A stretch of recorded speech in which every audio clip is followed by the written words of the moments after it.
Hi guys. അപ്പോൾ ഇന്ന് നമ്മുടെ പള്ളിപ്പെരുന്നാളിൻ്റെ ഡേ 2 ആണ്. അപ്പോൾ നമ്മൾ ആദ്യം തന്നെ പള്ളിയിലേക്ക് പോയി കുറച്ച് നേരം അവിടെ ഇരുന്നു. നല്ല ഭംഗിയുണ്ട്, പള്ളീൻ്റെ ഉള്ളൊക്കെ കാണാൻ നല്ല ലൈറ്റ്സൊക്കെ ഇട്ട് നല്ലപോലെ അലങ്കരിച്ചിട്ടൊക്കെ ഉണ്ടായിരുന്നു.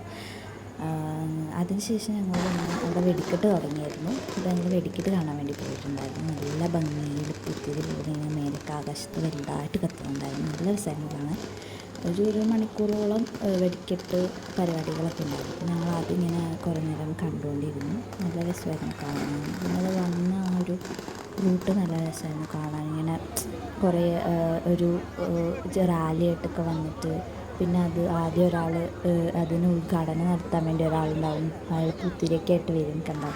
അതുപോലെ പൂത്തിരിയായിട്ട് വരുമ്പോഴത്തേക്ക് അവിടെ നിന്ന് പൊട്ടാൻ വേണ്ടി തുടങ്ങും. അവിടെ നിന്ന് ആൾക്കാർ അവിടെ നിന്ന് പൊട്ടിക്കും. അങ്ങനെ ഇങ്ങനെ ഓരോരോ അമിട്ടുകൾ ഇങ്ങനെ പൊട്ടാൻ തുടങ്ങും. നല്ല രസമായിരുന്നു കണ്ടുകൊണ്ടിരിക്കാൻ. അങ്ങനെ അത് കത്തി തീരുന്ന വരെ ഞങ്ങളവിടെ നോക്കിക്കൊണ്ടിരുന്നു. അത് അവസാനം അത് തീർന്ന എൻഡിങ്ങാണ്. പിന്നെ അതിന് കുറേ ക്ലിപ്സും ഫോട്ടോസൊക്കെ എടുത്തിട്ടുണ്ടായിരുന്നു.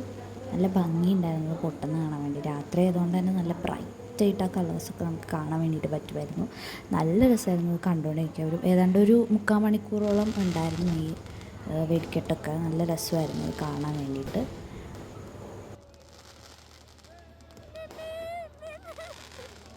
പിന്നെ അവിടെ ശിങ്കാരമേളവും വയലിൻ്റെയൊക്കെ കൂടെ ഒരു ഫ്യൂഷൻ മിക്സ് ആയിരുന്നു ഉണ്ടായിരുന്നത്. അവരുടെ പ്രോഗ്രാമായിരുന്നു. ഏതാണ്ട് ഒരു 1.25 മണിക്കൂർ 2 മണിക്കൂറോളം അവരുടെ പ്രോഗ്രാമായിരുന്നു. പല പല സോങ്സ് അവരിങ്ങനെ ഫ്യൂഷൻ വൈസ് ഇങ്ങനെ പ്ലേ ചെയ്തു. ചെണ്ട കൊട്ടുന്ന ചേട്ടന്മാരും വയലിൻ ചേട്ടനൊക്കെ അടിപൊളിയായിരുന്നു. നല്ല രീതിയിൽ ഞങ്ങൾ എൻജോയ് ചെയ്തു.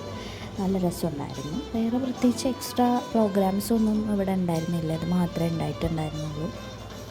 മെയിനായിട്ട് അന്ന് ഈ വെടിക്കെട്ടും ഈ ഒരു ഫ്യൂഷൻ പ്രോഗ്രാമാണ് ഉണ്ടായിരുന്നത്. അത് കണ്ടിട്ട് ഞങ്ങൾ കുറച്ച് കഴിഞ്ഞപ്പോൾ തന്നെ അവിടെ നിന്ന് നേരെ തിരിച്ച് ഹോസ്റ്റലിലേക്ക് പോയി. അപ്പോൾ അത്രയേ ഉള്ളൂ. Tata bye bye.